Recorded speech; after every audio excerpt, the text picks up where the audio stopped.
नमस्कार सभी साथियों को स्वागत है अपने चैनल संतोष जी के एक्सप्रेस में। और आज हम बात करेंगे अगले भौतिक प्रदेश हमारे भारत के तटीय प्रदेश के बारे में। तो आज का जो हमारा टॉपिक है वो कौन सा है? भारत का तटीय प्रदेश। भारत के तटीय प्रदेश, तटीय प्रदेश। तो आज हम भारत के तटीय प्रदेशों के बात करेंगे। देखो,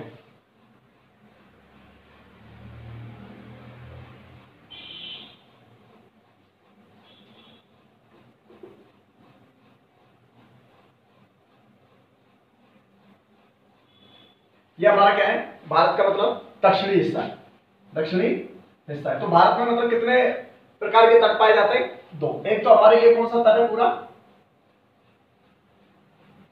पश्चिम तट। कौन सा तट है? पश्चिम तट, पश्चिम तट। और ये कौन सा तट है हमारा? पूर्वी तट। कौन सा तट है? पूर्वी तट। ठीक है, ये कौन सा तट है? पूर्वी तट। कितने भागों में बांटा है? दो भागों में। कितने भागों में बांटा है? दो भागों में। अब ये जो पश्चिम तट और पूर्वी तट है, ठीक है, अब इनको भी क्या अलग अलग नामों से अलग अलग क्षेत्रों में जाना जाता है। ठीक है, अब उनके बारे में अपन बात करेंगे। ठीक है, तो भारत में कितने प्रकार के तट पाए जाते हैं? दो प्रकार के, एक तो पश्चिम तट और पूर्वी तट। अब हम दोनों तटों के बारे में क्या विस्तार से अध्ययन करेंगे। पहले बात करते हैं हम पश्चिम तट के बारे में। पश्चिम तट को क्या है, मतलब तीन भागों में बांटा गया है। कितने भागों में बांटा गया है? तीन भागों में। ये जो हमारा कच्छ से लेकर सूरत तक है, कच्छ से लेकर सूरत,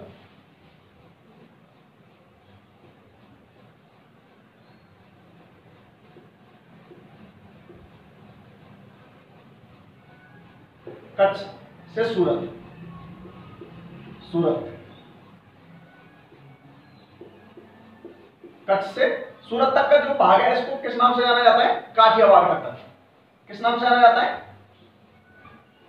काठियावाड़। इसको किस नाम से जाना जाता है? काठियावाड़ के तट के नाम से इसको जाना जाता है। फिर आता है देखो हमारे सूरत से लेके,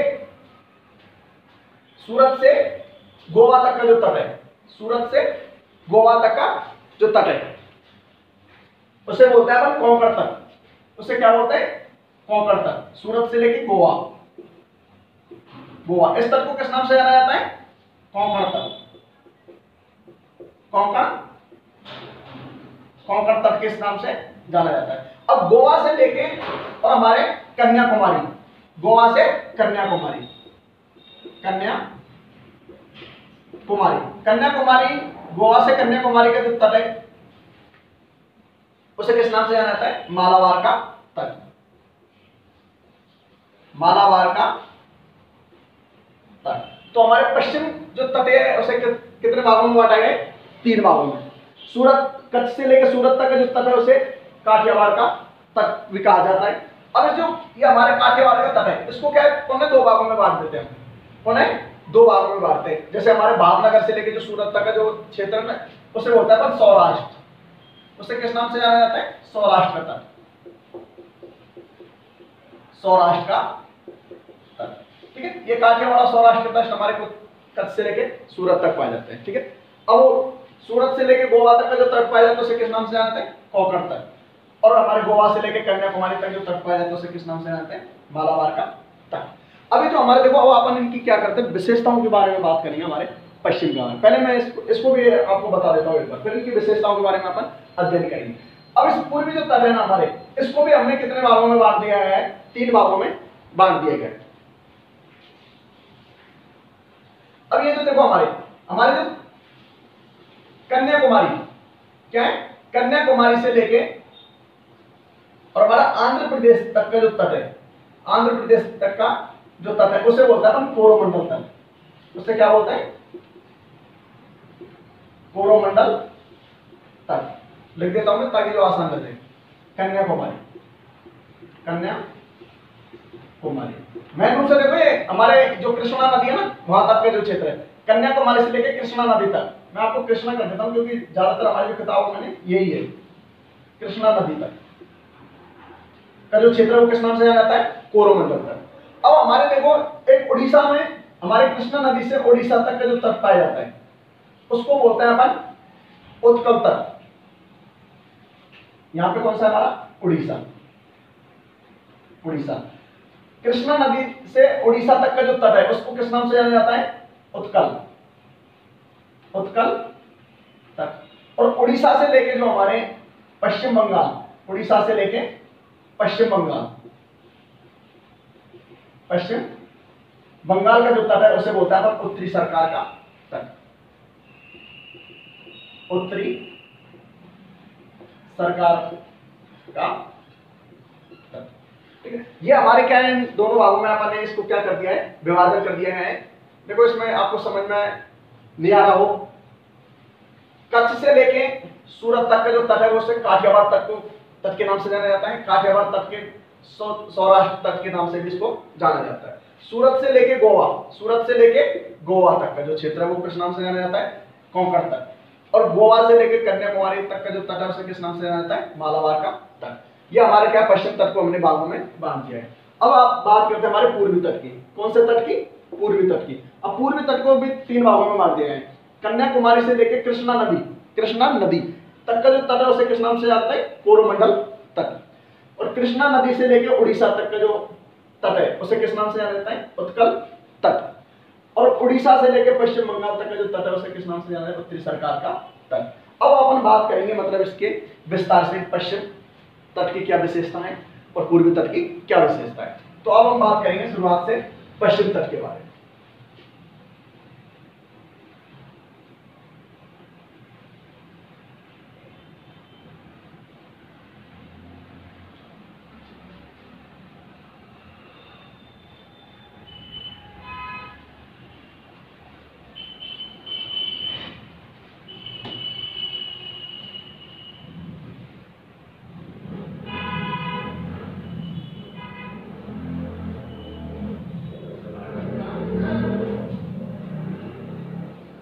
ये क्या है हमारे? अब इनके बारे में बात करेंगे अपन पहले पश्चिम तट के बारे में। पश्चिम तट की क्या विशेषता है? ठीक है, पहला कौन सा हमारा? पश्चिम तट। ठीक है, अब पश्चिम तट है ना हमारा, ये क्या मतलब? कटा-फटा तट है। कैसा है? कटा-फटा तट है। अब जैसे मैंने अभी आपको बताया कि जैसे हमारे देखो कच्छ, कहां से? कच्छ। कच्छ से लेकर सूरत, कहां से? सूरत। इसके बात करेंगे। देखो आप इन्हीं के बारे में आ जाएंगे एक बार मैं कहूंगा। इसे किस नाम से जानते हैं अपन? काठियावाड़। काठियावाड़ का तट, काठियावाड़ का तट। अब इस देखो काठियावाड़ के तट के बारे में अपन बात करें, इनकी विशेषता है। इसी में हमारे क्या मतलब इनकी विशेषता आ जाएगी। काठियावाड़ का तट हमारे पूरे विश्व का सबसे जो बड़ा वो है ना मुक्त व्यापार का केंद्र माना जाता है। वो कौन सा माना जाता है? काठियावाड़ का तट। क्योंकि हमारा देखो कांडला बंदरगाह है गुजरात में। कौन सा है? कांडला, जिसे आप फिलहाल में किस नाम से जानते हैं? दीनदयाल बंदरगाह के नाम से। कांडला जो बंदरगाह है वो भारत का सबसे बड़ा मतलब मुक्त व्यापार का केंद्र माना जाता है। इस तट पे कौन सा बंदरगाह है? कांडला। कौन सा है? कांडला तट। कांडला तट मुक्त व्यापार का केंद्र, मुक्त व्यापार का केंद्र। भारत का मुक्त व्यापार का केंद्र कौन सा है? कांडला बंदरगाह, जिसे आप फिलहाल में किस नाम से जानते हैं? दीनदयाल। दीनदयाल। भारत की जो सबसे बड़ी जो रिफाइनरी है वो कौन से जिले में स्थित है? हमारे मतलब गुजरात के मतलब जामनगर में स्थित है। भारत की सबसे बड़ी रिफाइनरी, भारत की सबसे बड़ी रिफाइनरी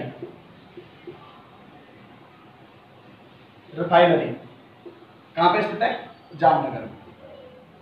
जामनगर में, ठीक है, मुक्त व्यापार के केंद्र। ठीक, अब ये हमारा जो हमारे बच्चे, ये जो क्षेत्र है काठियावाड़ का तट, ये हमारा कैसा है? एक नमकीनी क्षेत्र है। कैसा क्षेत्र है? नमकीनी। यहाँ पे मतलब खारे पानी की झीलें पाई जाती है। ठीक है, कैसे पानी की झीलें पाई जाती है? खारे पानी। ठीक है, तो ये हमारे मतलब कांडला बंदरगाह के बारे में पॉइंट है। अब अपन बात करेंगे, देखो मुंबई से लेके हमारे जो सूरत से लेके गोवा तक, सूरत से लेके गोवा तक का जो तट पाया जाता है उसे किस नाम से जानते हैं अपन? कोंकण तट के नाम से। ठीक है, अब अपन इसके बारे में बात करेंगे। कोंकण तट, कोंकण तट के बारे में। कोंकण तट हमारे कहां से स्टार्ट होता है? सूरत से लेके गोवा तक का जो तट है हमारा, वो कहां पे हमारा? कोंकण तट के नाम से जाना जाता है। देखो कोंकण तट भारत में जो सबसे बड़ा जो बंदरगाह है, सबसे बड़ा बंदरगाह वो कौन सा है? मुंबई बंदरगाह है। कौन सा बंदरगाह है? मुंबई बंदरगाह है। सबसे ज्यादा कंटेनर रखने की जो क्षमता का वाला जो बंदरगाह है वो कौन सा? हमारा नाहवा सोबा बंदरगाह है, जो मुंबई में बंदरगाह है। ठीक है, अब बात करें, देखो हमारे ये जो तटीय प्रदेश है ये क्या मतलब ज्वालामुखी उद्गार से बने हुए तटीय प्रदेश है, जिसमें सबसे ज्यादा मतलब कैसी मृदा पाई जाती है? काली मृदा पाई जाती है इसमें। ठीक है, कोंकण तट भारत का सबसे बड़ा बंदरगाह, भारत का सबसे बड़ा बंदरगाह कौन सा? हमारा मुंबई बंदरगाह। गोवा है, जहां पे एक बंदरगाह पाया जाता है जिसका नाम है मुर्मू गोवा, जिसका नाम क्या है? मुर्मू गोवा। ठीक है, अब आती है हमारे ये जो हमारे जो तटीय प्रदेश है, ये जो हमारा तटीय प्रदेश है। ठीक है, मुंबई जो हमारे जितने भी हमारे उत्तर पश्चिम के जितने भी राज्य हैं उनसे व्यापार करने का सबसे बड़ा केंद्र भी कौन सा माना जाता है? मुंबई बंदरगाह। ठीक है, अब बात करेंगे देखो अपन मालाबार तट के बारे में। कौन से? मालाबार तट हमारे कहां से स्टार्ट होता है? गोवा से लेके और कोच्चि चेन्नई तक, जिसे अपन कन्याकुमारी भी बोलते हैं, तो कन्याकुमारी हमारे पूर्वी और पश्चिम तट के स्थित मिलाने वाला क्षेत्र है। ठीक है, तो ये कैसा है? हमारा दक्षिणी तट है जो लक्षद्वीप के पास है, ये अरब सागर में स्थित तट है हमारा। ठीक है, अब देखो बात करेंगे हमारे पश्चिम तट के बारे में, पूर्वी तट के बारे में। ठीक है, पूर्वी तट को हमने कितने भागों में बांटा था? 3 भागों में। कितने भागों में बांटा था? 3 भागों में। जिसे हमारा पश्चिम बंगाल से लेके उड़ीसा तक का जो तट है वो क्या है? किस नाम से जाना जाता है? उत्तरी सरकार का तट। और हमारे उड़ीसा का जो तट है उसे किस नाम से जाना जाता है? उड़ीसा। उसे किस नाम से जानते हैं? उत्कल तट। और जो हमारे उड़ीसा से लेके हमारे जो कन्याकुमारी का जो तट है उसे किस नाम से जानते हैं? कोरोमंडल तट। ठीक है, ये हमारे विषय है। देखो हमारे पश्चिम बंगाल में एक बंदरगाह पाया जाता है, आपको पता है कोलकाता बंदरगाह, जो मतलब भारत का सबसे बड़ा आयात निर्यात करने वाला बंदरगाह है। अपन बंदरगाह वाले चैप्टर पढ़ेंगे, तो मैं आपको वैसे बता रहा हूँ क्योंकि ये तटीय प्रदेशों में ज्यादातर बंदरगाह ही महत्वपूर्ण है। ठीक है, बंदरगाहों को मैं एक अलग से वही बनाऊंगा, इसी में बताएंगे। ठीक, मैं तो इनकी विशेषता बताऊंगा आपको। देखो उड़ीसा में एक बंदरगाह पाया जाता है जिसका नाम है पारादीप बंदरगाह। ठीक है, अब आते हैं हमारे देखो तमिलनाडु के बारे में। तमिलनाडु में प्रमुख जो बंदरगाह है हमारा चेन्नई और तूतीकोरिन बंदरगाह। हमारे इसमें पश्चिम बंगाल में विशाखापत्तनम बंदरगाह पाया जाता है, जो भारत का सबसे गहरा बंदरगाह माना जाता है। विशाखापत्तनम को, कौन से को? विशाखापत्तनम बंदरगाह को भारत का सबसे गहरा बंदरगाह माना जाता है। ये जो हमारे देखो डॉल्फिन नॉच, कौन सी? ये देखो क्वेश्चन इसमें इंपॉर्टेंट है। डॉल्फिन नॉच नामक पहाड़ी से हमारा विशाखा जो बंदरगाह है ना, ये सुरक्षित रहता है। कैसा रहता है? सुरक्षित रहता है, क्योंकि ये मतलब आने वाली जो लहरें होती हैं इनसे सुरक्षित है। इस वजह से डॉल्फिन नॉच नामक पहाड़ी इसको सुरक्षा प्रदान करती है। ये मतलब हमारे भारत